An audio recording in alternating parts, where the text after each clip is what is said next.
Hello Charles and Golu's, नमस्ते, अस्सलाम वालेकुम, सत श्री अकाल, केम चो का केड़ो हाल है, केमो नाचो। मैं हूं देश सोनी, वेलकम टू इजीली। हम पढ़ रहे हैं मैथमेटिकल टूल, डिफरेंशिएशन पढ़ चुके, इंटीग्रेशन पढ़ चुके, ट्रिग्नोमेट्री आपको पढ़ा चुका, बाइनोमियल थ्योरम आपको पढ़ा चुका, मैं लॉगरिथम में आपको पढ़ा चुका, बहुत सारी मैथमेटिकल एक्सपेंशन में आपको पढ़ा चुका हूं। जितने भी मैथमेटिकल टूल थे लगभग छोटे छोटे मगर मोटी बातें सारी करा चुका हूं। लास्ट बचा वेक्टर, बार बार बोल रहा हूं, डिफरेंशिएशन, इंटीग्रेशन, वेक्टर, जो तीन टॉपिक हैं, ये मतलब फाउंडेशन है, ये मैथमेटिक्स है जो हमको काम आने वाली, ये टूल हमको है जो काम आने वाले हैं फिजिक्स पढ़ने के लिए। इसीलिए मैं सबसे पहले आपको फाउंडेशन आपका जो स्ट्रॉन्ग करना चाह रहा हूं, और मैं बार बार आपको यही बोल रहा हूं कि ये फाउंडेशन जो है बहुत इंपॉर्टेंट है। ये जो जैसे कोई वो खड़ी होती है ना, कोई भी बिल्डिंग है ना, तो बिल्डिंग की फाउंडेशन जब तक मजबूत नहीं होगी भैया, तब तक वो बिल्डिंग लंबे टाइम तक टिक नहीं सकती। तो फाउंडेशन मजबूत होनी जरूरी है। इंटीरियर, लोग किससे प्रभावित होते हैं? इंटीरियर से, है ना। घर के अंदर का इंटीरियर कैसा है, घर कैसा बना अंदर से, पर सच में जो घर होता है वो फाउंडेशन से बनता है, ठीक है ना। तो फाउंडेशन अगर मजबूत नहीं है ना, तो फिर कुछ भी हो, फिर कुछ नहीं है ये साहब। चलिए, फाउंडेशन मजबूत करना अपन को पढ़ना वेक्टर स्टार्ट करेंगे। तो वेक्टर को स्टार्ट करने से पहले सुनाता हूं उनको मैं कहानी, जैसे हमेशा करता हूं ना, कहानी के माध्यम से सिखाता हूं। देखो, ये हमारे हैं भैया गोलू भैया, बोलो ओके सर, प्यारे से गोलू भैया, और इनके दोस्त हैं वो मोलू भैया। ये जो मोलू जी है ना, ये थोड़े चालाक हैं, थोड़े चालाक किस्म के हैं मोलू भैया, है ना। ये जो गोलू भैया है, मेरे तरह थोड़े भोले भाले इंसान है ना, मेरे तरह थोड़े भोले भाले इंसान है ये। तो ये बचपन में खेलते थे, मस्त मजे करते थे। मोलू इनके मजे लेता था हमेशा, गोलू के खींचता रहता था टांग गोलू की। कौन? मोलू। अब भाई मोलू साहब जो हैं वो चले गए अमेरिका, बड़े होके अमेरिका चले गए, कॉर्पोरेट में एक जॉब ज्वाइन कर ली, बहुत बढ़िया पैसा छाप रहे हैं, कोई दिक्कत नहीं है। गोलू भैया हमारे बेचारे वहीं रह गए, गांव में ही रह गए। तो मोलू को एक दिन गोलू की याद आई, यार गोलू के मजे नहीं, बहुत दिन हो इसके टांग खिंचाई करते हैं। तो मोलू भैया ने क्या करा, एक लेटर लिखा। क्या लिखा? एक लेटर लिखा। और किसको लेटर लिखा? मोलू भैया ने गोलू भैया को लेटर लिखा उनके मजे लेने के लिए। और लिखा, गोलू यार तू बड़ा प्यारा है, मैं तेरे से बड़ा प्यार करता हूं, तेरी बड़ी याद आ रही है मेरे को, तो है ना, बचपन के वो सारे दिन याद आ रहे हैं, पीपल के पेड़ के नीचे खेलना, साइकिल पे चलना, ठग्गू के समोसे खाना, ये करना वो करना। और गोलू भैया जैसे लाइनें पड़ी, भाई बेचारा भोला भाला इंसान रोने लग गया। अरे यार, मेरे मोलू भैया ने मेरे को याद किया, मेरे मोलू भैया ने याद किया, है ना। उसे लेटर में लास्ट में उन्होंने लाइन लिखी थी कि जिस पीपल के पेड़ के पास में अपन खेलते थे, उस पीपल के पेड़ से 200 मीटर की दूरी पर, उस पीपल के पेड़ से 200 मीटर की दूरी पर मैंने खजाना छुपाया था। खजाना छुपाया था, सोने चांदी जेवरात छुपा दी थे मैंने बचपन में, तू जाके वो ले ले। ये इंफॉर्मेशन उस लेटर में थी। इतना ही लिखा हुआ था कि पीपल के पेड़ से 200 मीटर की दूरी पर खजाना छुपा हुआ है। अब बताओ, ये इंफॉर्मेशन जो है क्या पूरी है क्या? 200 मीटर दूर भाई, 200 मीटर दूर पीपल के पेड़ से 200 मीटर किधर भी हो सकता है, 200 मीटर इधर भी हो सकता है, 200 मीटर इधर भी हो सकता है, 200 मीटर नीचे भी हो सकता है, 200 मीटर इधर भी हो सकता है, किधर भी हो सकता है। मैं पीपल का पेड़, अगर ये पेड़ पीपल का 200 मीटर इधर, 200 मीटर इधर, 200 मीटर इधर नीचे, या 200 मीटर ऊपर, किधर? तो ये इंफॉर्मेशन नहीं है, डायरेक्शन नहीं है, केवल और केवल मैग्नीट्यूड दे दिया भाई, 200 मीटर दूरी पर खजाना है, पर किधर है वो नहीं था। बात समझ रहे हो? तो कहने का मतलब मेरा ये है, कहने का मतलब ये, अगर उसमें बता देता वो कि पीपल के पेड़ से 200 मीटर स्ट्रेट नीचे खजाना है, तो वो नीचे खोद लेता ना, पर उसने चारों तरफ का खोद दिया, इधर का इधर का इधर का इधर का। समझ रहे हो? तो मैं ये कहना चाहता हूं, वेक्टर क्या है, क्या नॉलेज देता है। अगर सिंपल भाषा में 9वीं 10वीं क्लास की बात करूं तो ये मैं बोलूंगा कि वेक्टर एक ऐसी क्वांटिटी होती है जिसको पढ़ने के लिए हमें मैग्नीट्यूड के साथ साथ में डायरेक्शन भी चाहिए होती है, डायरेक्शन भी चाहिए होती है। मतलब जब हम फिजिकल क्वांटिटीज कुछ पढ़ते हैं, कई बार जब हम पढ़ रहे होते हैं जैसे फोर्स जैसी चीजों को, तो हमको उनको पढ़ने के लिए मैग्नीट्यूड के साथ में डायरेक्शन की रिक्वायरमेंट होती है। ठीक है, समझ रहे हो? और वो नहीं है तो अधूरी इन्फॉर्मेशन है, तो फिर हम काम नहीं कर पाते। जैसे कि गोलू भैया के मजे ले लिए किसने? मोलू भैया ने। ठीक है, चलो थोड़ा सा और समझाता हूं। जैसे मान लो ये क्या है, हाँ आपकी शालू मैडम है, ये शालू मैडम है, ठीक है ना। तो अब शालू मैडम जो है वो गोलू भैया से मिलना चाहती थी, और गोलू भैया का घर यहां पर है, गोलू भैया का घर है ये, गोलू भैया का क्या घर है। तो भैया शालू मैडम को गोलू भैया की याद आ गई, है ना। तो गोलू भैया से शालू मैडम मिलना चाहती थी, तो शालू मैडम यहां पे आ गई, उसने गोलू को फोन किया, भाई तेरा घर कहां है? तेरा घर कहाँ है? तो गोलू भैया ने फोन पे बोला कि शालू जी मेरा जो घर है ना, ये जो सर्कल है इजीली सर्कल, इसका नाम मान लो हम दे देते हैं इजीली सर्कल, है ना। ये जो इजीली सर्कल है, इस इजीली सर्कल से 2 किलोमीटर दूरी पर, इजीली सर्कल से 2 किलोमीटर की दूरी पर मेरा घर है। ये किसने बोला? गोलू ने बोला। तो भाई शालू मैडम ऑटो से आई, ऑटो से आके इजीली सर्कल पे यहां पे आ गई, यहां पे आ गई। अब वो इस इजीली सर्कल से 2 किलोमीटर जाना, तो भाई अगर ये सर्कल है तो 2 किलोमीटर इधर भी जा सकते हो, 2 किलोमीटर इधर भी जा सकते हो, 2 किलोमीटर इधर भी जा सकते हो, 2 किलोमीटर इधर भी जा सकते हो। ये इन्फॉर्मेशन गोलू भाई साहब ने नहीं दी तो वापस गड़बड़ होगी, समझ रहे हो। अब शालू मैडम जो है वो पहुंच गई इजीली सर्कल से 2 किलोमीटर इधर, पर घर था इधर, तो गया गड़बड़। तो मैं ये कहता हूं कई बार हमको कुछ क्वांटिटीज पढ़ने के लिए डायरेक्शन की रिक्वायरमेंट होती है, समझ रहे हो। तो मैग्नीट्यूड के साथ साथ 2 किलोमीटर ये जो इंफॉर्मेशन है ये अधूरी है। अगर ये बता देता कि ईस्ट डायरेक्शन में चलना है, वेस्ट में चलना है, किधर चलना है ना, तो ये शालू मैडम गोलू भैया के पास में आसानी से पहुंच जाती। पर गोलू को भी जो इसके मजे लेने से 2 किलोमीटर दूर है, तो इन्होंने भी ज्यादा दिमाग नहीं लगाया, बोले ठीक है लड़की है चलो, है ना। तो ये भी भग गई इधर। फिर यहां पे आके पूछा यार मैं तो पहुंच गई यहाँ पे एक जगह पे, और यहाँ पे डोमिनोज है, डोमिनोज के पास पहुंच गई। बोले डोमिनोज के पास पहुंच गई, और मेरा घर जो है, मेरा घर तो इधर है और मेरे घर के पास तो डोमिनोज भी नहीं, इसका मतलब समझो अच्छा वो उधर चली गई। तो इसने बोला नहीं उधर नहीं, अपोजिट आना था। तो इंफॉर्मेशन जब तक सही नहीं होती तब तक दिक्कत होती है ना। जब मैं नॉर्मल लाइफ की बात कर रहा हूं, जब आपका फ्रेंड आपके पास में आता है तो आप क्या बताते हो? मैं बताता हूं ना फोन करके कि भाई सर्कल से 500 मीटर इस डायरेक्शन में चलना, फिर बाद में लेफ्ट मुड़ जाना, फिर राइट मुड़ जाना, फिर मेरा घर आएगा। तो वही बात डायरेक्शन के साथ में जब आप मैग्नीट्यूड बता रहे हो तो मतलब बेसिकली आप वेक्टर पढ़ रहे हो, तो आप वेक्टर पढ़ते हुए आ रहे हो, समझ रहे हो। आपको पता है नॉलेज, पर आपको वो है क्या एक्चुअल में वो पता नहीं, ठीक है ना। तो वही मुझे आपको समझाना है।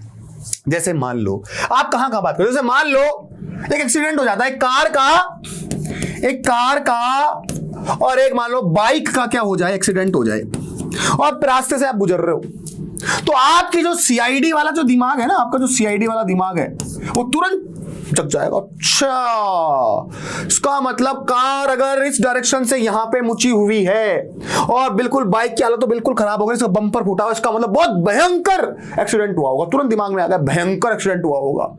तो जैसे आपने सोचा कि भयंकर एक्सीडेंट हुआ होगा, इसका मतलब ये हो गया भाई साहब कि जो मैग्नीट्यूड है, क्या जो मैग्नीट्यूड था फोर्स का, जो इंपैक्ट जो हुआ है वो बहुत बड़ा हुआ है, भयंकर। मतलब मैग्नीट्यूड जो था वो फोर्स का जो इंपैक्ट था ना उन दोनों में वो ज्यादा था। फिर आप दिमाग लगाते हो, अच्छा इस रोड से तो इधर से कार जाती है, इधर से बाइक आ रही होगी, इस एंगल पे टच होंगे, तभी ये जो गाड़ी है ना, जो गाड़ी है वो उधर मुड़ गई और ये वाला उधर मुड़ गई। पूरा दिमाग लगाते हो। तो कई बार हमें चीजें पढ़ने के लिए 2 चीजों की जरूरत पड़ती है, तो मैग्नीट्यूड की और एक डायरेक्शन की।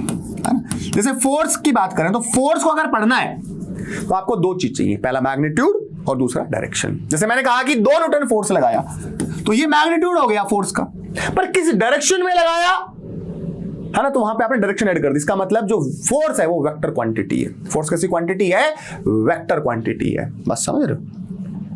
और जिन फिजिकल क्वांटिटीज को पढ़ने के लिए हमें केवल और केवल मैग्नीट्यूड की जरूरत पड़ती है उनको हम कहते हैं स्केलर क्वांटिटी। उनको हम क्या कहते हैं? स्केलर क्वांटिटी कहते हैं। जैसे समय है, टाइम है, स्केलर है। आप क्या बोलोगे समय के लिए, है ना, कि भाई आप ये बोलते हो कि भाई मैं मान लो समय कितना हो रहा है, मान आपने बोला 3 बज गए, आप ऐसे बोलते हो कि 3 बज गए 30 डिग्री पे, 4 बज गए 50 डिग्री के एंगल पे, ऐसे बोलते हो क्या? नहीं बोलते ना। तो समय को रिप्रेजेंट करने के लिए हमें डायरेक्शन की रिक्वायरमेंट नहीं होती है, समझ। तो बहुत सारे क्वांटिटी, मास है, मास का स्केलर है, इसको रिप्रेजेंट करने के लिए डायरेक्शन की रिक्वायरमेंट नहीं, तो वो क्या है? स्केलर है। ठीक, क्या छोटी बड़ी बातें आपको पता है, तो वापस एक बार रिवाइज करते हैं इनको, थोड़ा सा और अच्छे से पढ़ेंगे अभी, है ना। जो डेफिनेशन आपने 9th और 10th में पढ़ी थी, जैसे मान लो आपने पढ़ा कि वेक्टर वो क्वांटिटी होती है जिसके पास में मैग्नीट्यूड और डायरेक्शन से वेक्टर कहते हैं, पर ये भी अधूरी डेफिनेशन है। जैसे इलेक्ट्रिक करंट की बात करूं ना मैं, तो इलेक्ट्रिक करंट के पास डायरेक्शन भी है, इलेक्ट्रिक करंट के पास में मैग्नीट्यूड भी है, पर वो वेक्टर नहीं है, वो स्केलर है। तो अब हम थोड़ी टेक्निकल बातों पे बात करेंगे, कुछ टेक्निकल चीजों पे बात करेंगे ताकि आपका कॉन्सेप्ट अच्छा बिल्ड हो। 9th 10th में जो आधी अधूरी बातें पढ़ी थी उनको थोड़ा सा हम कंप्लीट करने की कोशिश करेंगे इस लेक्चर में। ठीक है, तो आप तैयार हो? तो चलिए अगर वेक्टर की बात करें तो मेन चीज जो है वेक्टर में कि वेक्टर एक ऐसी क्वांटिटी होती है, ठीक है, जिसको रिप्रेजेंट करने के लिए भाई साहब मैग्नीट्यूड भी चाहिए और भाई डायरेक्शन भी चाहिए, डायरेक्शन भी चाहिए। जैसे फोर्स वेक्टर क्वांटिटी है, समझ रहे हो? तो फोर्स को रिप्रेजेंट करने के लिए दादा मैग्नीट्यूड भी चाहिए और हमको डायरेक्शन भी चाहिए, ठीक है ना, समझ रहे हो? स्केलर, केवल और केवल स्केलर को पढ़ने के लिए मैग्नीट्यूड चाहिए होता है, ऐसी क्वांटिटीज को रिप्रेजेंट करने के लिए केवल मैग्नीट्यूड चाहिए, उसे हम स्केलर कहते हैं, है ना। तो स्केलर क्वांटिटी के बारे में बात करें तो एक quantity having only magnitude but no direction is called a scalar quantity. जैसे वॉल्यूम क्या होती है, स्केलर क्वांटिटी होती है, डेंसिटी क्या होती है, स्केलर क्वांटिटी होती है, टाइम क्या होता है, स्केलर, बहुत सारी क्वांटिटी स्केलर है, डिस्टेंस क्या है, स्केलर है, स्पीड क्या है, स्केलर है, समझ रहे हो बात को? तो ये क्वांटिटी क्या है, स्केलर क्वांटिटीज हैं। बात समझ आ रही? आपकी वॉल्यूम स्केलर हो गई, डेंसिटी स्केलर हो गई, टाइम स्केलर हो गया, डिस्टेंस स्केलर हो गया, स्पीड स्केलर हो गई, है ना। ओके, तो to describe a scalar quantity we require specific unit of that quantity, unit चाहिए, और the number of time that unit is content in the quantity. जैसे मान लो मैंने कहा 2 मीटर, है ना, तो ये न्यूमेरिकल वैल्यू हो गई, है ना, कितना टाइम, और ये मीटर ये क्या होगा, यूनिट हो गया। तो to specific unit of that quantity unit चाहिए and the number of time that unit is content in the quantity. कितने टाइम से यूनिट से वो ज्यादा, 2 मीटर है, 3 मीटर है, 4 मीटर है, तो मीटर का कितना गुना है, तो यही चीज चाहिए, डायरेक्शन हमको नहीं चाहिए होती। समझ में आई कहानी, समझ रहे हो? Okay sir, okay sir. अगर भाई वेक्टर की बात करें, so a physical quantity which has both direction and magnitude। अब एक लाइन जोड़ रहा हूं जो आपने 9th 10th में नहीं पढ़ी, ठीक है, क्या बोल रहा हूं मैं, ए physical quantity which has both direction and magnitude called vector quantity. ये लाइन आधी अधूरी है, पूरी कब होगी वेक्टर की डेफिनेशन, ध्यान सुनना।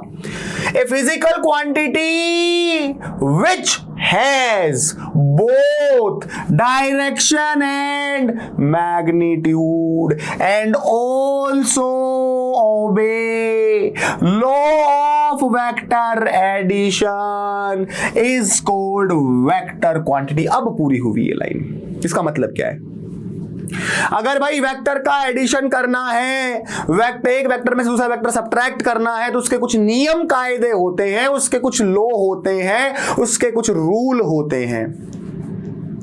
तो वेक्टर वो क्वांटिटी है जिसके पास मैग्नीट्यूड भी हो, जिसके पास डायरेक्शन भी हो, और जो कुछ रूल्स, स्पेसिफिक कुछ रूल्स को फॉलो करे। वो रूल्स क्या है वो तो बात करेंगे अपन, है ना, और वेक्टर एडिशन के रूल्स को फॉलो करे, है ना, सब्ट्रैक्शन के, वेक्टर सब्ट्रैक्शन के रूल्स को फॉलो करे, वेक्टर एडिशन के रूल्स को फॉलो करे, तो उससे हम वेक्टर क्वांटिटी कहते हैं। ये क्या है समझाऊंगा, पर समझो पहले कंप्लीट क्या है।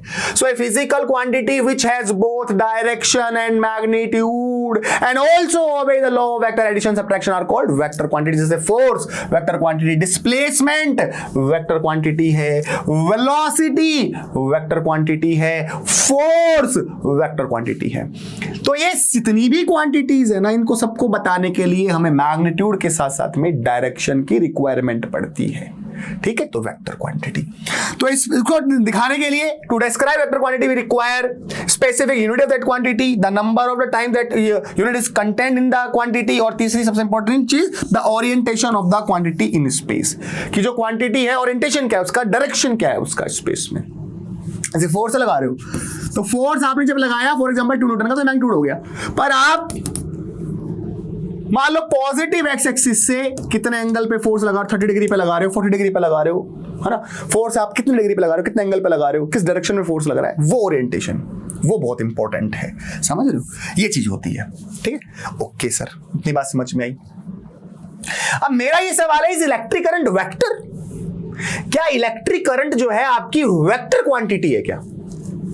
तो बच्चे सोच रहे होंगे सर हाँ इलेक्ट्रिक करंट तो वेक्टर होती है, क्योंकि 10वीं क्लास में पढ़ा हमने कि electric current is flowing from east to west, है ना, और कितना 20 एम्पियर का। तो सर यहाँ पे 20 एम्पियर दे दिया मतलब मैग्नीट्यूड दे दिया, और सर डायरेक्शन दे दी, है ना। उसका मतलब डेफिनेटली इलेक्ट्रिक करंट तो वेक्टर है, क्योंकि वेक्टर की डेफिनेशन का मतलब तो क्या होना चाहिए, मैग्नीट्यूड भी होना चाहिए, डायरेक्शन भी होनी चाहिए, तो वो वेक्टर है।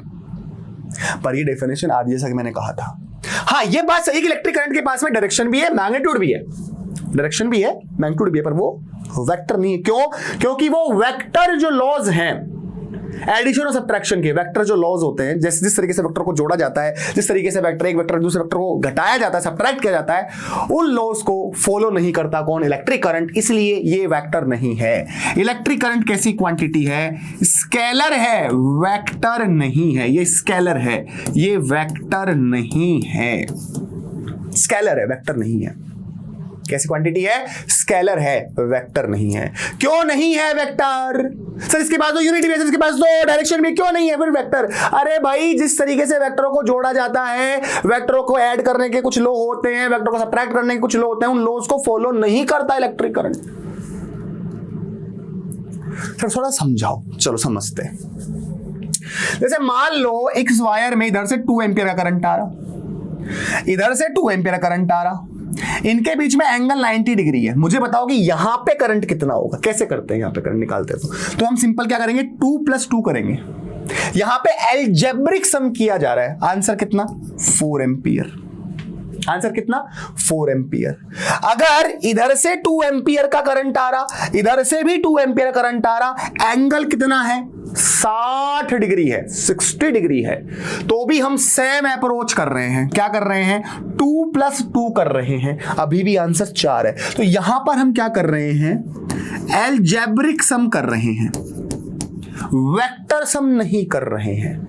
जो सिंपल तरीका होता है अलजेब्रिक सम, वो करा जा रहा है। तो एंगल चाहे 90 डिग्री हो, चाहे एंगल 60 डिग्री हो, अभी भी आप 2 + 2 ही कर रहे हो, यहां पे भी 2 + 2 ही कर रहे हो। तो इलेक्ट्रिक करंट अलजेब्रिक सम के थ्रू हो रहा है। इलेक्ट्रिक करंट में जब आप देख रहे हो यहाँ पे नेट करंट, तो अलजेब्रिक सम कर रहे हो। यहाँ पे वेक्टर के तरीके से नहीं जोड़ रहे हैं अपन, इसको सिंपली जोड़ रहे हैं, ठीक है। पर अगर एक इस डब्बे पे अगर एक फोर्स इधर लगता 2 न्यूटन का, इधर से लगता 2 न्यूटन का, अगर आप सोच रहे कि इसका जो आंसर है 2 + 2 4 न्यूटन होगा, तो ये गलत बात है। 4 नहीं होगा, बल्कि इसका आंसर आएगा 2√2 न्यूटन।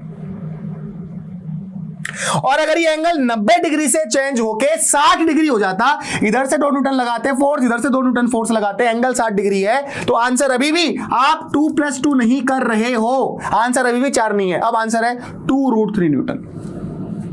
तो इसका मतलब इस एग्जांपल से ये तो साफ हो गया कि वेक्टरों को जोड़ने का तरीका कुछ अलग ही एलियन टाइप तरीका है। हाँ, यही समझा रहा हूं। इलेक्ट्रिक करंट में जब एंगल 90 डिग्री है, इधर से 2 एम्पियर आ रहा है, इधर से 2 एम्पियर आ रहा है, अभी भी आप 2 + 2 कर रहे हो। एंगल 60 डिग्री है, तो अभी भी आप 2 + 2 कर रहे हो, अलजेब्रिक सम कर रहे हो, वेक्टर लॉज को फॉलो नहीं कर रहा। इलेक्ट्रिक करंट इसलिए स्केलर है। पर अगर फोर्स की बात करें, एंगल 60 डिग्री होता तो आंसर होता 2√3, 90 डिग्री होता तो 2√2 होता, ठीक है ना। तो मतलब फोर्सेस को जोड़ने का तरीका अलग है। वो है कैसा, कैसे जोड़ते हैं, वो जानने के लिए तो आपको आगे लेक्चर कंटिन्यू करने पड़ेंगे। सब चीजें समझाऊंगा आपको, 2√3 कैसे आया, ये 2√2 कैसे आया, ये बात की बात है। पर इतना मैं भी आपको पिच करना चाह रहा हूं बात कि भाई फोर्सेस को, वेक्टर्स को जोड़ने का तरीका अलग होता है, और स्केलर में तो डायरेक्ट अलजेब्रिक सम होता है। एंगल 90 डिग्री है तो भी अलजेब्रिक सम, 60 डिग्री है तो भी अलजेब्रिक सम। पर वेक्टर्स को हम अलजेब्रिक सम की तरफ से इस तरीके से नहीं जोड़ते। तो इसलिए मैं कह रहा हूं कि कोई क्वांटिटी के पास में डायरेक्शन है, मैग्नीट्यूड है, तो ये जरूरी नहीं है कि वो वेक्टर हो। जैसे इलेक्ट्रिक करंट के पास में वेक्टर है, इलेक्ट्रिक करंट के पास में डायरेक्शन है, इलेक्ट्रिक करंट के पास में मैग्नीट्यूड है, but it is not a vector quantity, is a scalar because it does not follow, it does not obey the vector additions law. Okay sir. But forces vector addition laws को follow करती हैं। यहां पे अपन 2 + 2 नहीं कर सकते। समझ में कहानी? ओके सर, ओके सर, यहां तक समझ में आई। थोड़ा सा एक बार और वापस रिवाइज करते हैं। तो स्केलर क्वांटिटी और वेक्टर क्वांटिटी में अंतर अगर देखें तो क्या बोलेंगे? इसका क्वांटिटी में these quantity are completely specified by their magnitude. यहां पर केवल और केवल मैग्नीट्यूड की रिक्वायरमेंट होती है। पर वेक्टर की बात करें तो these quantity are completely specified by their magnitude as well as direction.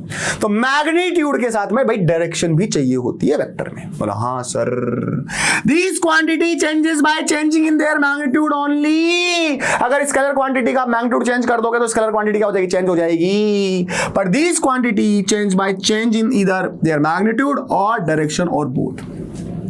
तो अब वेक्टर क्वांटिटी को आप चेंज कैसे कर सकते हो? अगर आपने वेक्टर को चेंज करना है, वेक्टर में दो चीज होती है, डायरेक्शन और मैग्नीट्यूड। अगर आपने डायरेक्शन बदल दिया तो भी वेक्टर चेंज हो गया, अगर आपने मैग्नीट्यूड बदल दिया तो भी वेक्टर चेंज हो जाएगा, और अगर डायरेक्शन भी बदल दी, आपने अगर उसका मैग्नीट्यूड भी बदल दिया तो भी वेक्टर क्या हो जाएगा? चेंज हो जाएगा। पर स्केलर क्वांटिटी मैग्नीट्यूड ही होता है, तो मैग्नीट्यूड चेंज करने पर स्केलर चेंज हो जाता है। बोलो ओके साहब। और देखते हैं, These quantity are added or subtracted by laws of ordinary algebra। algebra के जो laws होते हैं ordinary, जो हम पढ़ते आ रहे हैं 9th 10th में, 5वीं 6ठी क्लास से, वो होते हैं। बट यहां पर जो है वेक्टर को जोड़ने का और सब्ट्रैक्ट करने के कुछ तरीके अलग होते हैं, उनके कुछ रूल्स अलग होते हैं, उनके कुछ लॉज अलग होते हैं। यहां पे ये बात हो गई। इसके बाद में बात करें, मास स्केलर है, लेंथ स्केलर है, टाइम स्केलर है, वर्क स्केलर है, पर वेलोसिटी, डिस्प्लेसमेंट, एक्सेलरेशन, ये क्या है? आपकी वेक्टर क्वांटिटीज है। बस समझ रहे हो? Okay sir. तो ये scalar can divided by another scalar. एक स्केलर को आप दूसरे स्केलर क्वांटिटी से डिवाइड कर सकते हो। समझ रहे हो? एक स्केलर क्वांटिटी को आप दूसरे स्केलर क्वांटिटी से कर सकते हो, डिवाइड कर सकते हो, but two vector can never divide each other. दो वेक्टर क्वांटिटी को हम कभी भी डिवाइड नहीं कर सकते। ये बहुत इंपॉर्टेंट लाइन है। एक वेक्टर क्वांटिटी को आप दूसरे वेक्टर क्वांटिटी से क्या नहीं कर सकते हो? डिवाइड नहीं कर सकते हो। That is very very very very important. Okay sir, इतना अंतर हमको समझ में आया। अब बात करेंगे हम वेक्टर नोटेशन की। वेक्टर नोटेशन की, है ना? तो मैंने क्या लिखा है यहां पे? Usually vector is represented by bold capital letter, bold capital letter, और by an arrow over a capital letter. ध्यान समझना, जैसे मान लो मेरे को लिखना है वेक्टर ए, तो मैं बोल्ड जो होता है ना, बोल्ड, या तो बोल्ड बनाएंगे उसको, जैसे बुक्स में होता है ना, तो हम ज्यादातर तो हम यूज नहीं करते इसको, मतलब लिखते समय कॉपी के अंदर हम बोल्ड नहीं बनाते, पर बुक्स में यूज किया जाता है। अगर बोल्ड आपने लिख दिया, इसको पढ़ेंगे वेक्टर ए। क्या पढ़ेंगे इसको? इसको हम पढ़ेंगे वेक्टर ए। क्या पढ़ेंगे इसको हम? इसको हम पढ़ेंगे वेक्टर ए। या एक और तरीका है क्या, कि ए के ऊपर छोटा सा एरो का निशान लगा दो, तो इसको भी हम क्या पढ़ेंगे? वेक्टर ए पढ़ेंगे। इसको क्या पढ़ेंगे हम? इसको भी पढ़ेंगे वेक्टर ए। तो दो तरीके हैं। जैसे मान लो मैंने यहां पे लिखा बी, और बी के ऊपर छोटा सा एरो लगा दिया, तो इसको क्या पढ़ेंगे? वेक्टर बी पढ़ेंगे। ये तरीका होता है। मान लो मैंने लिखा वी के ऊपर ये लगा दिया, तो मैं इसको बोलूंगा वेलोसिटी वेक्टर। अगर मैं वी को वेलोसिटी बोल रहा हूं तो उसमें क्या बोलूंगा? इसको वेलोसिटी वेक्टर। फोर्स वेक्टर लिखना है तो मैं एफ लगूंगा, एफ से दिखा रहा हूं अगर फोर्स को, तो उसमें छोटा सा तीर का निशान बना दूंगा, तो इसका मतलब फोर्स वेक्टर। तो या तो बोल्ड बना दो केवल एफ को केवल, या तो बोल्ड बना दो, जो बोल्ड बना दो, ऐसे बोल्ड बना दो, पूरा बोल्ड बना दो, ठीक है ना? या फिर सिंपली ऐसे लिख दो। तो ये क्या पढ़े जाते हैं? वेक्टर पढ़े जाते हैं। बस समझ में आ गई? बोलो किस आगे समझ में? तो notation of magnitude of vector है। अब बात करेंगे किसका नोटेशन की बात कर रहे हैं? वेक्टर का जो मैग्नीट्यूड होता है। देखो ये तो क्या पढ़ेंगे? इसको तो क्या पढ़ेंगे? इसको तो क्या पढ़ेंगे? वेक्टर ए पढ़ेंगे। पर इसका मैग्नीट्यूड कैसे दिखाएं? तो मैग्नीट्यूड दिखाने का तरीका है इसका, अगर वेक्टर ये, इसको पढ़ रहे हैं अपन वेक्टर ए, क्या पढ़ रहे हैं इसको हम पढ़ रहे हैं वेक्टर ए, ठीक? पर इसके मैग्नीट्यूड की बात कर रहे हो, मैग्नीट्यूड की ना, तो भाई या तो केवल ए लिख दो ऐसे सिंपल बिना तीर वाला, या फिर एक तरीका और है,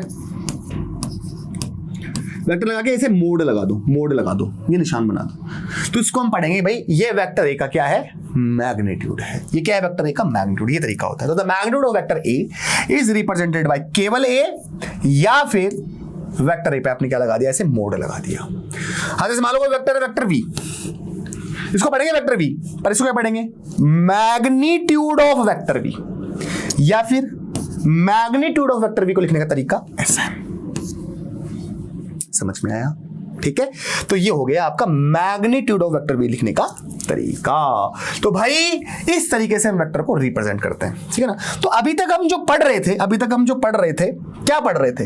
हम पढ़ रहे थे क्या भाई? क्वांटिटी एक है वेक्टर, ठीक है? बोला हाँ सर वेक्टर। एक है स्केलर। वेक्टर तो वो जिसमें से डायरेक्शन हो, जिसमें मैग्नीट्यूड हो, उसको वेक्टर कह देते हैं। और भाई वो लॉज को फॉलो करे वेक्टर एडिशन और उसके सब्ट्रैक्शन के। पर स्केलर में केवल मैग्नीट्यूड होता है, ठीक है? अच्छा भाई एक क्वांटिटी और होती है टेंसर। कौन सी? टेंसर होती है। अब ये क्या होती है? हालांकि हम 11th और 12th क्लास में ये जो टेंसर क्वांटिटी हम नहीं पढ़ते हैं, हम ये जो टेंसर क्वांटिटी होती है उसको नॉर्मली हम हमारे सिलेबस के लिए, हमारे लेवल, जो हमारा लेवल है 11th 12th क्लास का, जेईई या नीट का 11th क्लास का, उसमें हम हमारे पास जो टेंसर क्वांटिटी होती है उसको हम स्केलर कह देते हैं। उसको क्या कह देते हैं? स्केलर कह देते हैं।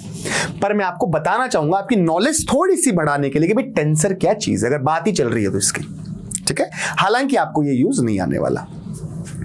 टेंसर क्या होती है? देखो, ऐसी क्वांटिटी जिसकी कोई डायरेक्शन ना हो, ऐसी क्वांटिटी जिसकी खुद की कोई डायरेक्शन ना हो, इसकी खुद की कोई डायरेक्शन नहीं होती। लिख लो लाइन, टेंसर क्वांटिटी ऐसी क्वांटिटी होती है जिसकी खुद की कोई डायरेक्शन नहीं होती, बट अलग अलग डायरेक्शन में जो मैग्नीट्यूड होता है इनका अलग अलग होता है, तो इसी क्वांटिटी को टेंसर कहते हैं। दोबारा कहता हूं, टेंसर क्वांटिटी वो क्वांटिटी होती है जिसकी खुद की कोई क्या नहीं होती, डायरेक्शन नहीं होती, पर अलग अलग डायरेक्शन में मैग्नीट्यूड अलग अलग होगा, उसे हम टेंसर कहते हैं। जैसे मोमेंट ऑफ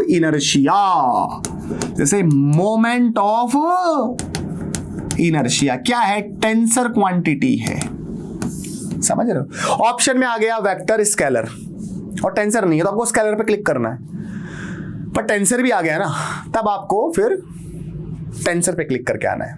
समझ रहे? अब मोमेंट ऑफ इनर्शिया क्या चीज है भाई? आपने इनर्शिया तो पढ़ा ही होगा, इनर्शिया तो आपको नहीं पढ़ा ही होगा। इनर्शिया किससे रिलेटेड है? मास से रिलेटेड है ना। इनर्शिया क्या होती है? प्रॉपर्टी होती है किसी भी ऑब्जेक्ट की, और वो ऐसी प्रॉपर्टी होती है ऑब्जेक्ट की जिसके वजह से ये अपनी स्टेट ऑफ, चाहे रेस्ट हो चाहे स्टेट ऑफ मोशन की हो, कैसी भी स्टेट हो, उसमें चेंज का अपोज करती है। सो इनर्शिया प्रॉपर्टी है। पहली बात तो इनर्शिया क्या होती है? प्रॉपर्टी होती है किसी भी बॉडी की, किसी भी ऑब्जेक्ट की, जिसकी वजह से वो बॉडी या ऑब्जेक्ट जो होता है अपने ओरिएंटेशन में, अपनी स्टेट ऑफ रेस्ट में, अपने स्टेट ऑफ मोशन में चेंज का पोज करता है। मान लो कोई पत्थर है, बड़ा सारा पत्थर है, 10 किलो वजन है, उसको तुम हिलाने की कोशिश करोगे तो तुमको जोर आएगा, तुमको ताकत लगानी पड़ेगी। 50 किलो का तो और ताकत लगानी पड़ेगी, 100 किलो का तो और ताकत लगानी पड़ेगी, मान लो 100 किलो का है तो और ताकत लगानी पड़ेगी। तो ये पोज कर रहा है, अगर ये रेस्ट पे है तो ये रेस्ट पे रहना चाहता है, अगर इसको रेस्ट से तुम चलाने की कोशिश करोगे तो ये पोज करेगा। तो इसी प्रॉपर्टी को इनर्शिया कह रहे हैं। अगर मास कम है तो इनर्शिया कम होगा, मास कम है तो इनर्शिया कम होगा, और मास ज्यादा है तो इनर्शिया ज्यादा होगा। ये कहानी होती है, मास ज्यादा है तो इनर्शिया ज्यादा, मास कम है तो इनर्शिया कम। तो इस ऑब्जेक्ट को अगर मान लो आपको स्ट्रेट लाइन में अगर ऐसे चलाना है, स्ट्रेट लाइन में अगर आप इसको दौड़ाना है, चलाना है, तो ये पोज करेगा। ये क्या करेगा? अपोज करेगा। और ये मान लो चल रहा होता 10 किलो का कोई ऑब्जेक्ट, उसको रोकने के लिए भी फिर आपको ताकत लगानी पड़ेगी, है ना?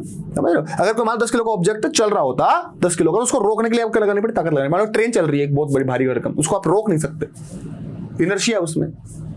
तो चाहे वो चल रही हो चाहे वो रुकी हुई हो, उसमें चेंज का पोज कौन करता है? इनर्शिया करता है। ये तो बात होगी चलाने की या रोकने की। अब एक मोमेंट ऑफ इनर्शिया पढ़ना भाई, इसका क्या फील है? इसका क्या फील है साहब? इसका फील आता है घुमाने से, घुमाने का फील है इसका। जैसे मैं कहूं कि मेरे पास में कोई सिलेंडर है और मुझे इसको घुमाना, मान लो तुमको तुम्हारी मम्मी ने बोल दिया कि बेटा एक काम कर, सिलेंडर लेके आ, अपना घर का सिलेंडर खत्म हो गया है, और तुम बाहर गए सिलेंडर लेकर। सिलेंडर कैसे लगाओगे? मान लो मेरे पास तो यही है भी, जैसे मान लो ये, ठीक है ना। अब ये सिलेंडर अगर है, इसको कैसे लेके आओगे? कैसे घुमाओगे इसको? आप इसको ऐसे घुमा के लेके आओगे क्या? मतलब सड़क पे पटक दिया इसको, ऐसे ऐसे पटक दिया सड़क पे, ओह माय गॉड, ऐसे लेके आएंगे, ऐसे लेके आएंगे, ऐसे लेके आएंगे, ऐसे लेके आएंगे, ऐसे लेके आओगे हैं? या फिर ऐसे घिसका के लेके आओगे?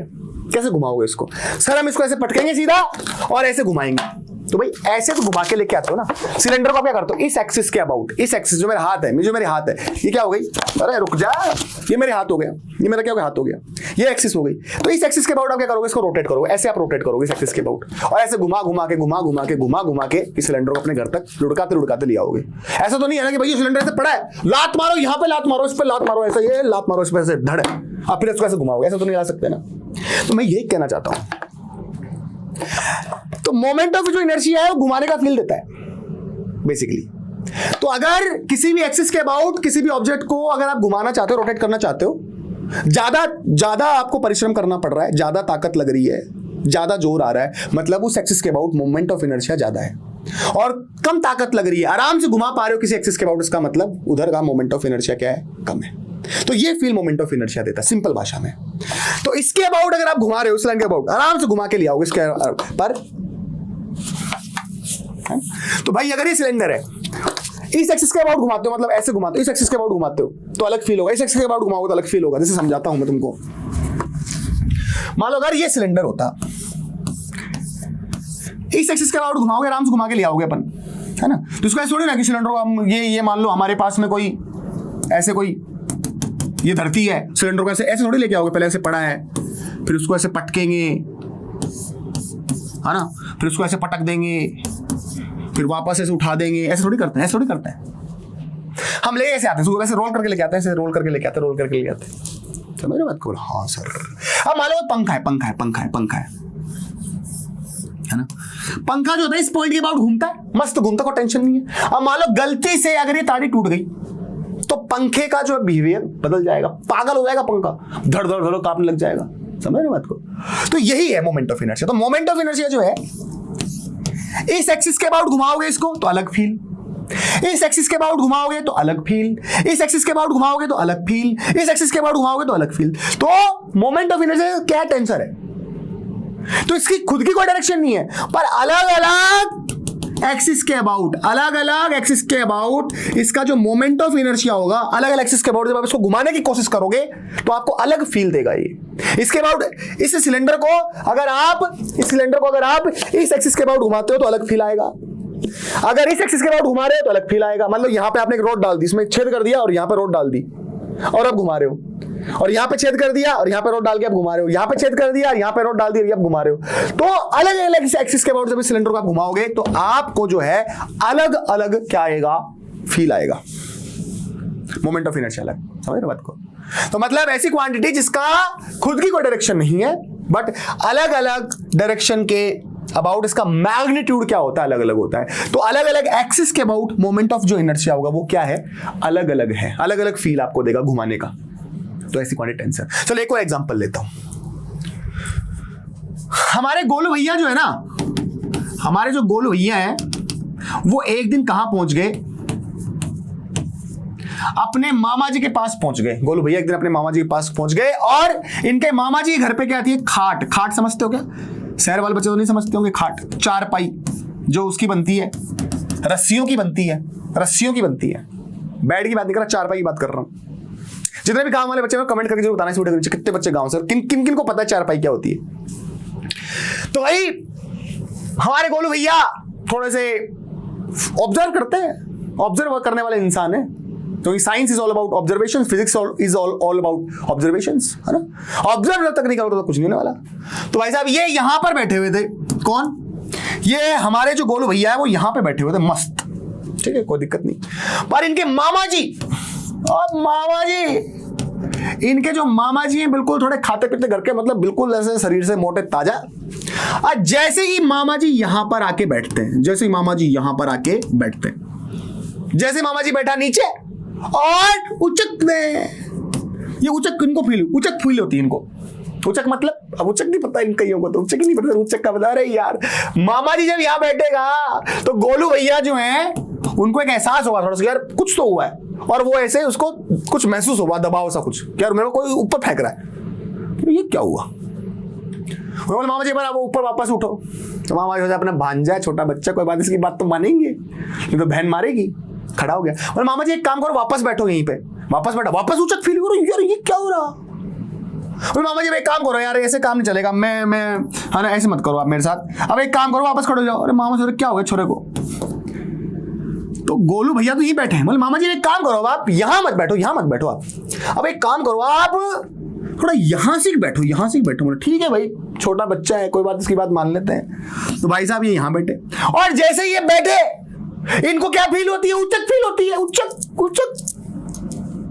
पर यहां वाली उचक और यहां वाली उचक में अंतर है ना। फिर बोला मामा जी वापस खड़ो जाओ प्लीज यार, मामा जी वापस खड़ो जाओ ना यार, प्लीज खड़ो जाओ दोबारा। बोला ठीक है भाई, छोटा बच्चा है, अपना भांजा है, मान लेते हैं बात। अब बोले मामा जी अब यहां पे बैठो। तो मामा जी भाई अब यहां पे बैठ गए। अब जैसे यहां बैठे तो अब की बार उनको अलग उचक फील हुई, समझ रहे हो? तो मैं समझाना क्या चाह रहा हूं आपको, बेसिकली जैसे ये बैठ रहे हैं इसको एक दबाव, एक प्रेशर महसूस हो रहा है। प्रेशर क्या महसूस हो रहा है? प्रेशर महसूस हो रहा है। और प्रेशर की खुद की कोई क्या नहीं है, डायरेक्शन नहीं होती, खुद की कोई डायरेक्शन नहीं होती, पर अलग अलग जगह पे अलग अलग डायरेक्शन, इसका मैग्नीट्यूड अलग अलग है। जब ये यहां बैठा है ना, तब उसको अलग फील हुआ। जब ये यहां बैठा मामा जी तो उसको अलग फील हुआ, यहां बैठा तो अलग फील हुआ। फिर उन्होंने वापस एक्सपेरिमेंट किया। बोला मामा जी अब आप है ना, आप हमेशा एक ही जगह पे बैठना, आप हमेशा एक ही जगह पे बैठना, इसी जगह पे बैठना, मैं अलग अलग जगह ट्राई करता हूं। तो मामा जी को खड़ा कर दिया, पहले गोलू यहां पे बैठा, एक अलग उचक फील करी। फिर मामा जी को बोला खड़े हो जाओ, मामा जी खड़े हो जाओ प्लीज, मामा जी खड़े हो जाओ। मामा जी खड़े हो गए, कोई बात नहीं। अब गोलू यहां पे बैठ गया आके, मामा जी बोला मामा जी अब बैठो। भाई साहब उचक फील हुई, अलग उचक फील हुई। मामा जी को बोला प्लीज मामा जी वापस खड़े हो जाओ ना यार। मामा जी दोबारा खड़े हो गए। और गोलू भैया मान लो अब यहां के बैठ गए। मामा जी बोला मामा जी अब दोबारा बैठ जाओ। मामा जी दोबारा बैठे, वापस उचक फील हुई। बोला यार मामा जी यहां बैठ रहा है और मैं अलग अलग जगह बैठ रहा हूं, मेरे को अलग अलग उचक फील हो रही है। तो भैया जो प्रेशर उसको फील हो रहा है ना, उसको अलग अलग पॉइंट पे क्या फील हो रहा है, अलग अलग उचक, अलग अलग प्रेशर फील हो रहा है। तो प्रेशर भी ऐसी क्वांटिटी जिसका खुद की कोई डायरेक्शन नहीं होती है, खुद की कोई डायरेक्शन नहीं होती है, पर अलग अलग जगह डायरेक्शन में इसका मैग्नीट्यूड अलग अलग होता है। इसलिए हम प्रेशर को भी क्या बोलते हैं, टेंसर क्वांटिटी बोलते हैं। पर ज्यादा नॉर्मली आपके 11th टर्म्स में आप क्या बोलोगे कि प्रेशर कैसी क्वांटिटी है, स्केलर है। पर आपको मैं नॉलेज दे रहा हूं इसकी, ठीक है। खैर आगे बढ़ते हैं अपन। चलिए तो भाई अभी तक हमने पढ़ लिया नोटेशन ऑफ वेक्टर कैसे दिखाते हैं। कोई वेक्टर ए है तो उसके ऊपर या ऐसे लगा दो तो ये हो गया वेक्टर ए पढ़ा जाएगा, और केवल ऐसे दिखा तो ये वेक्टर ए का मैग्नीट्यूड हो गया, और अगर ऐसे लगा दे तो भी ये वेक्टर ए का मैग्नीट्यूड पढ़ा जाएगा, ये भी वेक्टर ए का मैग्नीट्यूड, इसको पढ़ेंगे वेक्टर ए। बोले हाँ सर। अब हम पढ़ेंगे क्या, geometrical representation of vector. Vector को कैसे ज्योमेट्रिकल रिप्रेजेंट किया जाता है। तो हम क्या करते हैं, एक लाइन खींचते हैं, उस लाइन पर एक ऐसे तीर लगा देते हैं और यहां पे एक डॉट लगा देते हैं। तो ये जो डॉट है ना, इसको तो हम कह रहे हैं टेल। क्या कह रहे हैं, टेल ऑफ वेक्टर।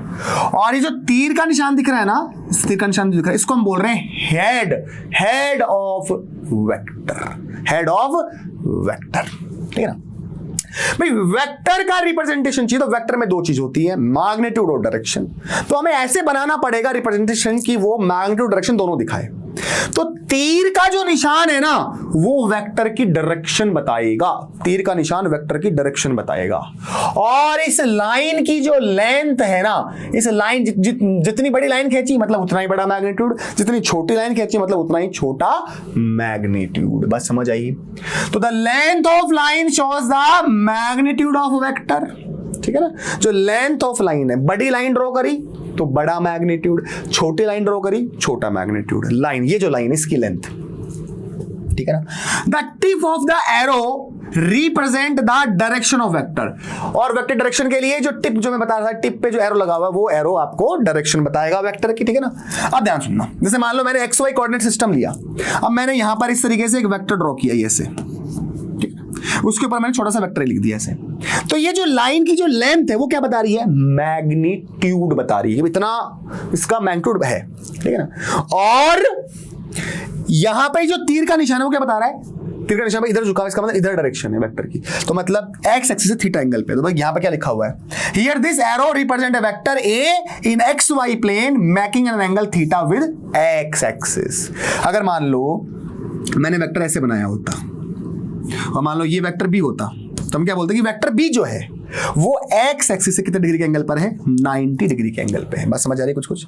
जैसे मान लो मैंने बोला कि एक वेक्टर है ये और मैं बोला एक वेक्टर है ये, तो साफ पता लग रहा कि वेक्टर ए का जो मैग्नीट्यूड है ना वो ज्यादा है वेक्टर बी के मैग्नीट्यूड से। या इसको ऐसा लिख सकते हो, ये क्या पढ़ा जाएगा, वेक्टर ए का मैग्नीट्यूड, ये क्या पढ़ा जाएगा, वेक्टर बी का मैग्नीट्यूड। ज्यादा किसका, इसकी लंबाई ज्यादा ना, तो मतलब वेक्टर ए का मैग्नीट्यूड ज्यादा है, वेक्टर बी का क्या है, कम है। और डायरेक्शन की बात, डायरेक्शन सेम है भाई, डायरेक्शन सेम है। यहां से पता लग रहा कि भाई डायरेक्शन जो है, दोनों की जो डायरेक्शन है भाई, वो डायरेक्शन तो क्या है, सेम है। अगर मान लो वेक्टर ए से बनाता और वेक्टर बी ऐसे बनाता, तो पता लग रहा भाई इसकी लेंथ ज्यादा है, मतलब इसका मैग्नीट्यूड ज्यादा है वेक्टर ए का, वेक्टर बी का कम है, पर डायरेक्शन क्या अपोजिट है, इसकी इधर है इसकी इधर है। तो ऐसे हम रिप्रेजेंट करते हैं वेक्टर को, ठीक है ना, समझ लो। तो मान लो मैंने ऐसे लिख दिया, तो ये लाइन की जो लेंथ है वो वेक्टर का मैग्नीट्यूड बताती है, और ये जो टिप है, टिप पे जो एरो लगा हुआ है इसकी डायरेक्शन इधर होगी, उधर ही आपका डायरेक्शन ऑफ वेक्टर होगा। मान लो मैंने बोला 2 न्यूटन का फोर्स लग रहा है, उसको क्या पढ़ूंगा कि 30 डिग्री पे पॉजिटिव एक्स एक्सिस से या हॉरिजॉन्टल लाइन से 30 डिग्री पर 2 न्यूटन का फोर्स लग रहा है। समझ में एक बात। अच्छा मैंने ये बनाया मान लो 10 डिग्री पे, तो डेफिनेटली ये जो वेक्टर होगा, ये जो भी फोर्स होगा, इसकी जो डायरेक्शन है वो 10 डिग्री पर है, पर इसका मैग्नीट्यूड 100% 2 न्यूटन से क्या है, कम है। तो ये बातें हमको पता लग जाती है। बात समझ में आई? ओके सर, यहां तक कोई दिक्कत नहीं है। अच्छा जैसे मान लो यहां पे लिखा हुआ है we want to represent a force of 10 newton. कितने न्यूटन का, 10 न्यूटन का, acting at 30 degree north of east. ये लाइन बहुत इंपॉर्टेंट है, ये चीज छोटी छोटी चीजें आपको न्यूमेरिकल्स में काम आएगी, ध्यान से सुनो। यहां पे लिखा है नॉर्थ ऑफ ईस्ट। अगर ऑफ के बाद देखो नॉर्थ ऑफ ईस्ट है, इसका मतलब आपको पहले बात तो जो है नॉर्थ ईस्ट वाले क्वाड्रेंट में आ जाना चाहिए, मतलब ये ईस्ट, ये वेस्ट, ये नॉर्थ, ये साउथ। तो नॉर्थ ऑफ ईस्ट में बोला, नॉर्थ ईस्ट वाला क्वाड्रेंट में आपको आ जाना है। अगर ऑफ किसके साथ में है, ई के साथ में है, ईस्ट के साथ में, इसका मतलब जो एंगल है ना 30 डिग्री, वो आपका ईस्ट के साथ होगा। अगर मैं कहता कि एक फोर्स वेक्टर है ना, एक फोर्स वेक्टर है, और मैं बोलता वो जो एंगल बना रहा वो नॉर्थ ऑफ वेस्ट बना रहा, कितने डिग्री का, 20 डिग्री का, नॉर्थ ऑफ वेस्ट। मतलब क्या बोलता, 20 डिग्री पर है, at 20 degree north of west में बोलता, at 20 degree north of west में क्या बोलता, at 20 degree north of west बोलता। तो ये आपका ईस्ट, ये आपका वेस्ट, ये नॉर्थ, ये साउथ। तो ये जो फोर्स है किधर काम करेगा, नॉर्थ ऑफ वेस्ट, मतलब नॉर्थ वेस्ट वाले क्वाड्रेंट में आ जाना है, इधर आ जाना है ये फोर्स, ठीक है ना, समझ रहे हो? ओके अब क्या लिखा हुआ, नॉर्थ ऑफ वेस्ट, मतलब वेस्ट के साथ में एंगल है कितना, 20 डिग्री, तो वेस्ट का ये। तो ऐसे हमको डायग्राम बनाने होते हैं। क्वेश्चंस में लाइनें लिखी होती हैं, लाइनों का मतलब हमें पता होना चाहिए, ठीक है ना। तो भाई वो लाइक क्वेश्चन आएंगे आपके सामने थोड़े दिनों में, जब आप वेक्टर का एप्लीकेशन पढ़ रहे होंगे आगे चले काइनेमेटिक्स में, तो ये लाइनें आप समझ सको उस क्वेश्चन की, इसलिए मैं आपको छोटी छोटी लाइनें यहाँ पे लेके एक छोटी छोटी बातें आपको मैं बता रहा हूँ, है ना। तो कहीं पे लिखा है कि एक वेक्टर है या एक फोर्स है, जैसे मान लो एक फोर्स है 10 न्यूटन का, acting at 30 degree north of east.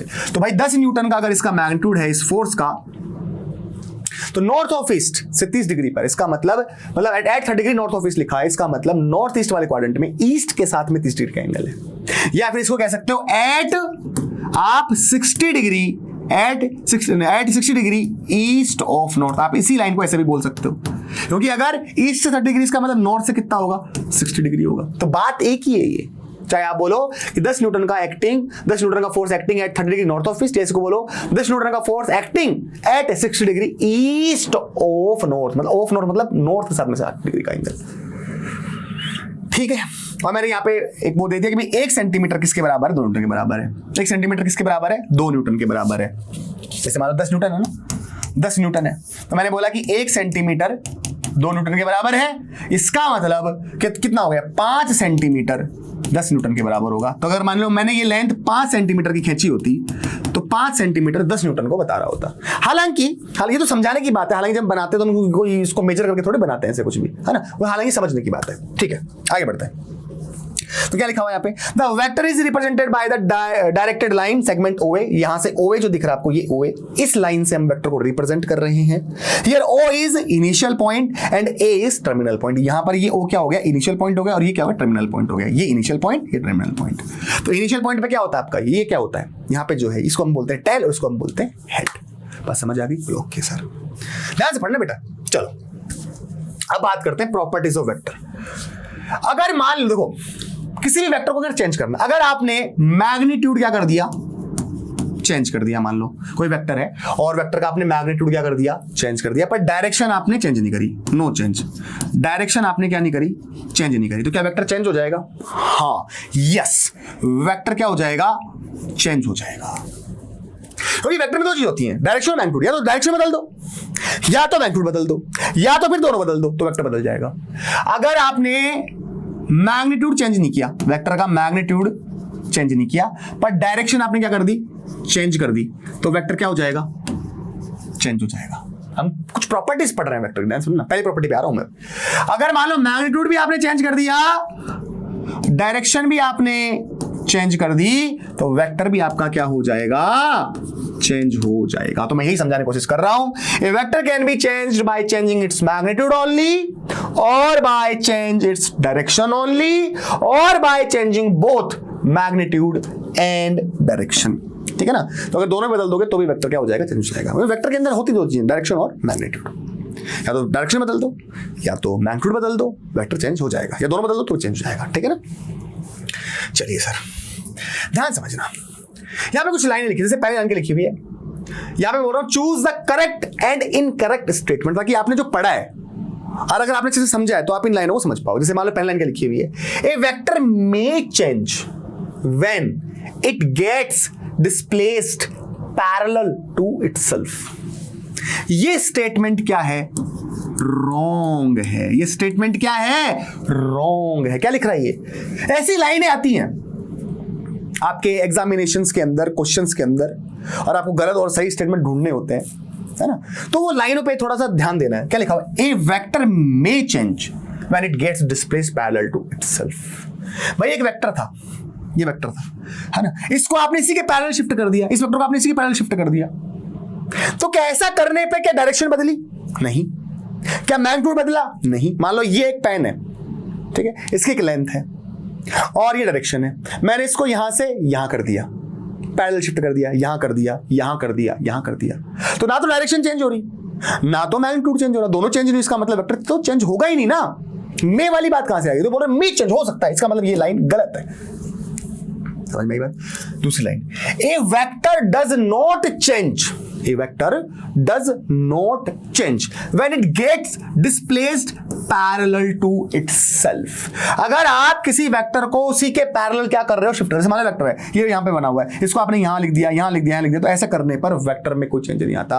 अगर मान लो ये ऐसे वेक्टर है, वेक्टर ए, आप इसको यहां पे भी ड्रॉ कर सकते हो, आप इसको यहां पे भी ड्रॉ कर सकते हो, आप इसको यहां पे भी ड्रॉ कर सकते हो, आप इसको यहां पे भी ड्रॉ कर सकते हो। मतलब अगर मैग्नीट्यूड उतना ही है, लेंथ उतनी ही है और डायरेक्शन वही है, तो पैरेलल आप अगर इसको शिफ्ट करते हो तो ऐसा करने पर वेक्टर में कोई चेंज नहीं आता, क्योंकि जब आपने ऐसा किया है, उसी को, अब वेक्टर को आपने जब उसी के पैरेलल शिफ्ट कर दिया है, तो ऐसा करने पे ना तो डायरेक्शन बदली है, ना तो मैग्नीट्यूड बदला है, और ना डायरेक्शन बदली और ना ही मैग्नीट्यूड बदला, तो भाई वेक्टर चेंज नहीं होगा। वेक्टर चेंज तभी होता है जब डायरेक्शन बदल दो, या तो मैग्नीट्यूड बदल दो, या दोनों बदल दो। ठीक है सर, यहां तो कोई दिक्कत नहीं है। तो क्या लिखा हुआ है? If a vector is displaced parallel to itself it does not change as its magnitude and direction does not change. ये बात मैंने आपको बता दी। तो हमने प्रॉपर्टी पढ़ी, क्या पढ़ी और क्या सीखी कि एक वेक्टर जो बहुत इंपॉर्टेंट, बार बार बोल रहा हूं इसलिए बोल रहा हूं क्योंकि बहुत इंपॉर्टेंट है, एक वेक्टर की डायरेक्शन चेंज कर दोगे, या तो मैग्नीट्यूड चेंज कर दोगे, या दोनों चेंज कर दोगे तो बदल जाएगा, और अगर डायरेक्शन चेंज नहीं हुई, मैग्नीट्यूड भी चेंज नहीं हुआ, तो फिर वेक्टर नहीं बदलेगा। तो मतलब इसलिए मैं बोल रहा हूं कि एक वेक्टर को हम उसी के पैरेलल क्या कर सकते हैं, शिफ्ट कर सकते हैं, क्योंकि ऐसा जब आप करते हो तो डायरेक्शन चेंज होती है, नहीं मैग्नीट्यूड चेंज होता है। ठीक है, ओके। नेक्स्ट पॉइंट क्या है? If the frame of reference is translated और रोटेटेड, फ्रेम ऑफ रेफरेंस को ट्रांसलेट कर दिया, मान लो ये फ्रेम ऑफ रेफरेंस यहां था, है ना, अब आप यहां से ऑब्जर्वेशंस ले रहे हो, पहले आप यहां से ऑब्जर्वेशंस ले रहे थे, तो ऐसा करने पर क्या ये लाइन चेंज हुई क्या? या इस लाइन का जो लेंथ वो चेंज हुई क्या? नहीं। क्या डायरेक्शन चेंज हुई क्या? नहीं। तो वही ऐसा करने पर भी वेक्टर में चेंज नहीं होता। अगर आप इसको फ्रेम ऑफ रेफरेंस को ऐसे रोटेट भी कर देते हो, फ्रेम ऑफ रेफरेंस को अगर आप क्या कर देते हो, रोटेट भी कर देते हो, तो ऐसा करने पर भी ना तो ये जो वेक्टर इसकी लाइन की लेंथ में चेंज हो रहा, ना ही इसके जो है क्या बोलते हैं लाइन की लेंथ में चेंज हो रहा, मतलब मैग्नीट्यूड में चेंज नहीं हो रहा, ना ही डायरेक्शन में चेंज हो रहा। समझ रहे हो? तो उसकी डायरेक्शन नहीं बदल रही है। हाँ, ये बोल सकते हो कि इससे एंगल मान लो, जैसे फॉर एग्जांपल मान लो इससे एंगल क्या है, इस वाले से एंगल मान लो 30 डिग्री है ना, इसको रोटेट कर दिया आपने 10 डिग्री, है ना, तो इससे एंगल कितना हो जाएगा, इससे एंगल 20 डिग्री हो जाएगा। इससे एंगल तो 30 है, पर इससे एंगल कितना है, 20 हो जाएगा। समझ रहे हो? पर ओरिएंटेशन जो है वेक्टर का, स्पेस में जो ओरिएंटेशन है वो तो वैसा ही है ना। तुम देखने का नजरिया तुम बदल दोगे तो उससे जैसे मान लो, है ना, ये पेन है, समझ रहे हो, मैं इसको ऐसे देख रहा हूं, ऐसे देख रहा हूं, कहीं से देख रहा हूं, तो ऐसा करने से क्या इसकी लाइन में, इसकी लेंथ में, मैग्नीट्यूड में कुछ चेंज हो रहा है कि नहीं, और डायरेक्शन में चेंज हो रहा है कि नहीं, मैं वही कह रहा हूं। तो आप जब ये वेक्टर ए यहां है, वेक्टर ए यहां है ना, और जब ये इस पोजीशन में था आपका फ्रेम ऑफ रेफरेंस, तो यहां से एंगल कितना दिखा रहे हैं आप, 30 डिग्री दिखा रहे हैं, पर आपने इसको रोटेट कर दिया, एक्स को यहां पहुंचा दिया और इसको यहां पहुंचा दिया, रोटेट कर दिया आपने, 10 डिग्री रोटेट कर दिया, तो ये एंगल 20 है, ये एंगल 20 है। पर ऐसा करने पे इसका जो है लाइन का जो लेंथ है, ना तो वो चेंज हुआ, ना ही इसका ओरिएंटेशन चेंज हुआ, डायरेक्शन चेंज नहीं हुई इसकी, बस नजरिया बदल गया कि भाई इससे 20 डिग्री, इससे 30 डिग्री है, पर ओरिएंटेशन चेंज नहीं हुआ है, इस वेक्टर पे कोई प्रभाव नहीं पड़ा। ये भी ऐसा था, तो आप घूमते रहो वैसे, हाथी जब चलते हैं, कुत्ते कितने भौंकते रहो, उसमें क्या प्रभाव पड़े, कुछ प्रभाव नहीं पड़े, वही कहानी है यहाँ पे, है ना, तो वही पॉइंट है। तो if the frame of reference is translated, frame of reference को ट्रांसलेट कर दिया, चला दिया, या फिर आपने रोटेट कर दिया, मतलब घुमा दिया, तो ऐसा करने पर vector does not change but it's component में चेंज, कंपोनेंट चेंज हो सकते हैं, उस पर चर्चा करेंगे। कोई वेक्टर कंपोनेंट भी होते हैं, तो कंपोनेंट वाला जब पार्ट पढ़ाऊंगा तो ये प्रॉपर्टी आपको और चीजें समझ में आएगी कि कंपोनेंट कैसे चेंज होते हैं, वेक्टर को जब हम रोटेट करते हैं तो कंपोनेंट कैसे चेंज होते हैं, वो बात अलग है, ठीक है ना। खैर आगे बढ़ते हैं। ये सवाल एक बहुत अच्छा सवाल, क्या लिखा हुआ ध्यान से पढ़ना। एक वेक्टर OA, एक वेक्टर है OA, क्या है, एक वेक्टर है OA is rotated bye a very small angle d theta. Vector OA था, ये OA वेक्टर है, ठीक है ना, इसको बहुत ही छोटे से एंगल पे आपने क्या कर दिया, बहुत ही छोटे से एंगल पे, d थीटा एंगल पे आपने क्या कर दिया, इसको रोटेट कर दिया। यहां था, यहां से आप इसको यहां ले आए। Choose correct statement. पहला statement, the change in vector may occur due to rotation of vector. दूसरा ऑप्शन है vector remain same on rotation by 360। ये तो बात अलग हुई, यहां पे ऑप्शन है, पहला ऑप्शन ये रहा, वेक्टर मे चेंज। दूसरा ऑप्शन है वेक्टर डज नॉट चेंज। तीसरा ऑप्शन है वेक्टर विल चेंज, और है ही नहीं कुछ। ध्यान समझो सवाल क्या है। सवाल ये है कि भाई हमारे पास में ये कोई वेक्टर था, ये कोई वेक्टर था, ये कोई वेक्टर था OA, इसको आपने d थीटा एंगल पे ऐसे क्या कर दिया, रोटेट कर दिया, छोटा सा एंगल, बहुत छोटा सा एंगल पे आपने रोटेट कर दिया। तो बोल रहा है कि vector may change, vector change हो सकता है। दूसरा बोल रहा है vector does not change, change ही नहीं होगा। तीसरा बोल रहा है वेक्टर विल चेंज। क्या लगता है? तो आंसर होगा C, वेक्टर विल चेंज। चाहे आपने भाई थोड़ा सा एंगल घुमाया हो, घुमा दिया ना, घुमाते ही क्या हुआ, मैग्नीट्यूड तो चेंज नहीं हुआ माना, पर डायरेक्शन बदल गई, ओरिएंटेशन बदल गई, यहां से तो यहां पहुंच गया, ओरिएंटेशन बदल गई ना, ओरिएंटेशन बदल गई, इसका मतलब वेक्टर चेंज होगा 100%। मे की गुंजाइश ही नहीं है, बोल रहा मे चेंज हो सकता है, अरे होगा, डज नॉट चेंज गलत बात, मतलब वेक्टर विल चेंज। तो मैं ये सिखाना चाह रहा हूं, the change in vector may occur due to rotation of vector. अगर ये लाइन लिखा, मतलब अगर आप क्या बोल रहे हैं, the change in vector may occur due to rotation of vector, जब आप वेक्टर को रोटेट करते हो ना वेक्टर को, तो भाई डेफिनेटली क्या है, मे की तो कोई गुंजाइश नहीं है, वेक्टर में चेंज होगा, 100% होगा। अच्छा, एक और important property, vector remain same on rotation by 360 degree. अगर आप इस वेक्टर को 360 डिग्री पे घुमा दूं, वेक्टर ऐसे था, इसको मैं 360 डिग्री एंगल पे घुमा के वापस यहीं पे आ गया ये। तो जब आप 360 डिग्री पे वेक्टर को घुमा देते हो तो वापस ये यहीं पर आ जाएगा।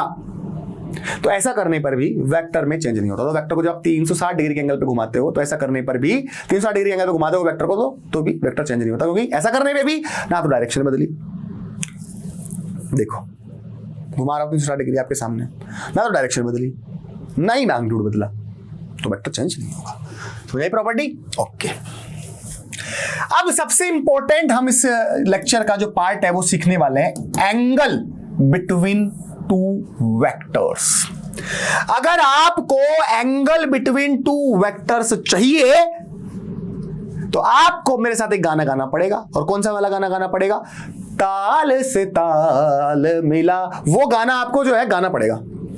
तो भाई अगर आपको दो वेक्टर के बीच में एंगल निकालना है तो ताल से ताल मिला, ताल से ताल मिलानी पड़ेगी, मतलब एक वेक्टर की टैल से दूसरे वेक्टर की टैल मिलानी पड़ती है।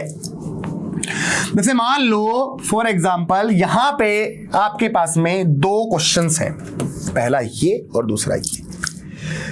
यहां पर एक वेक्टर है, वेक्टर भी ऐसे, और यहां पर एक वेक्टर, वेक्टर ए ऐसे। यहां पर एक वेक्टर है ऐसे इस तरीके से, और यहां पर एक वेक्टर है इस तरीके से। आपसे ऑप्शन आपके पास हो गए दो, भले पहला सवाल मान लो ये है और दूसरा सवाल मान लो ये है।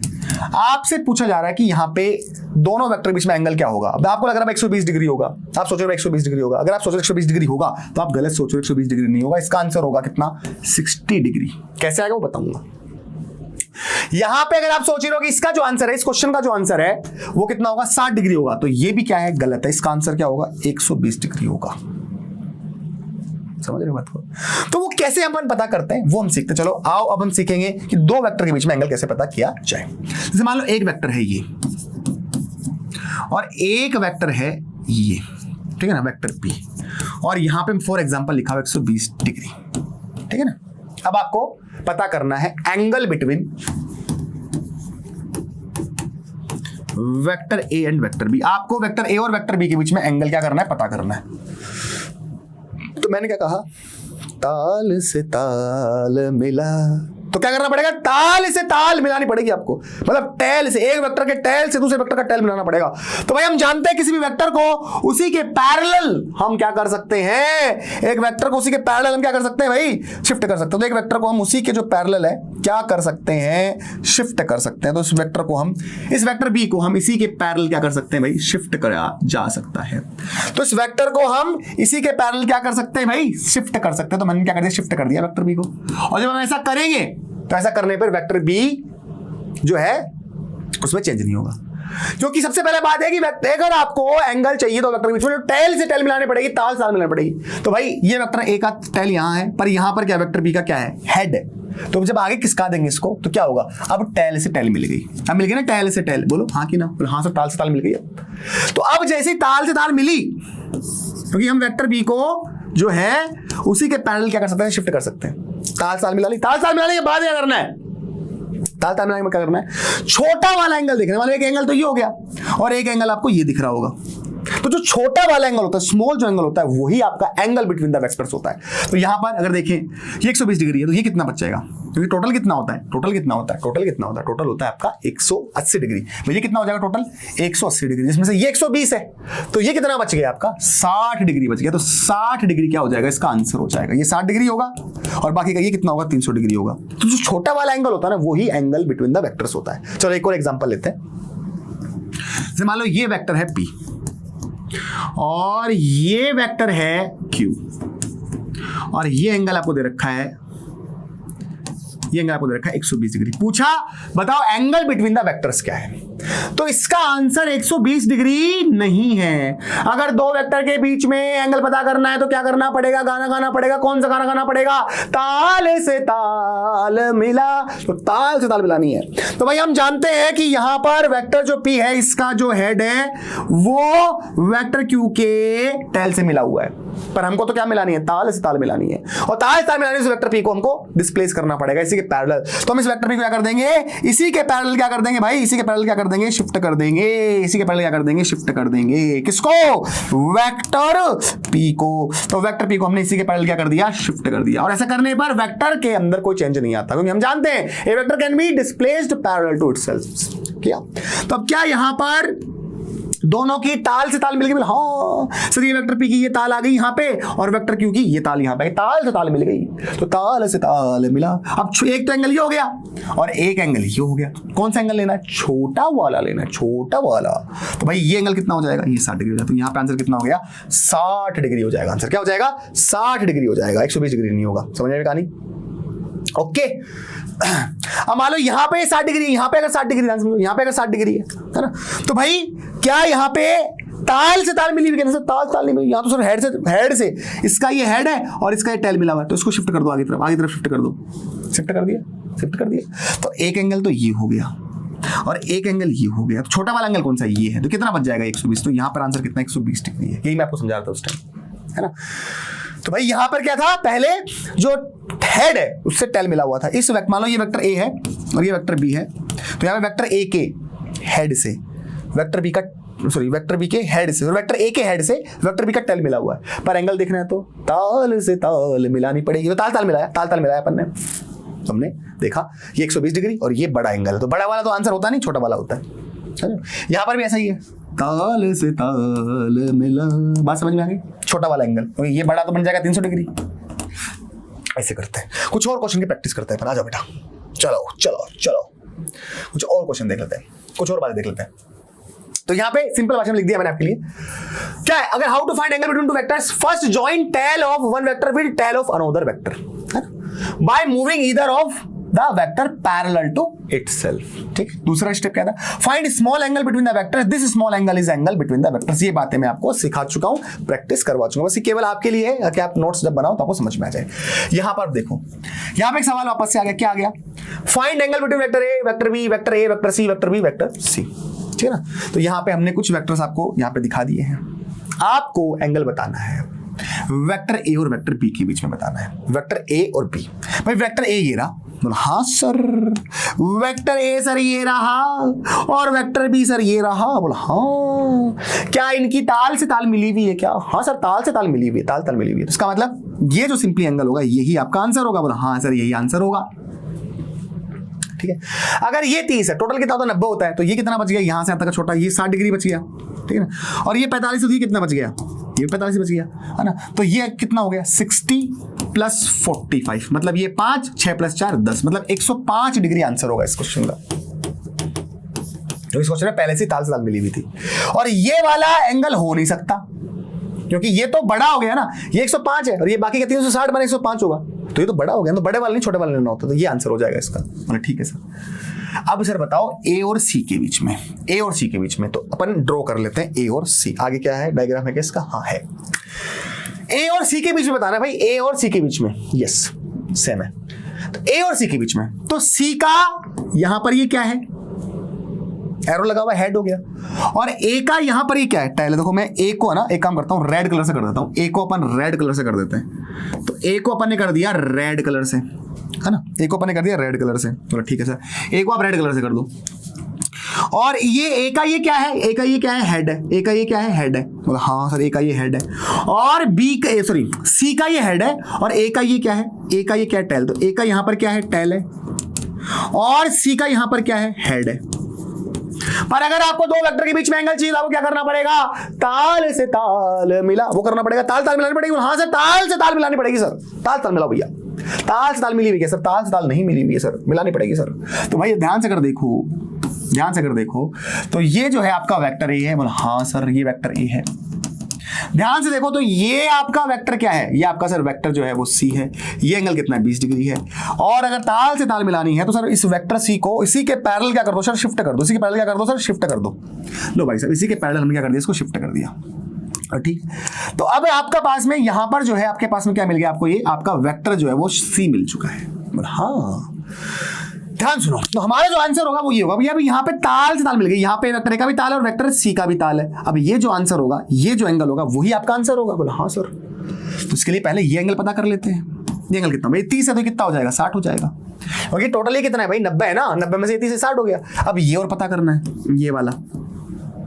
तो भाई अगर ये 20 है तो ये भी कितना हो जाएगा, 20 हो जाएगा। हमको पता है ना अपोजिट एंड वर्टिकल एंगल, ये अगर 20 होगा तो ये भी तो 20 होगा, पता है ना कोई बात, आमने सामने एंगल, ये अपोजिट है ना, अपोजिट वाला एंगल। ठीक है साहब, सही बात है।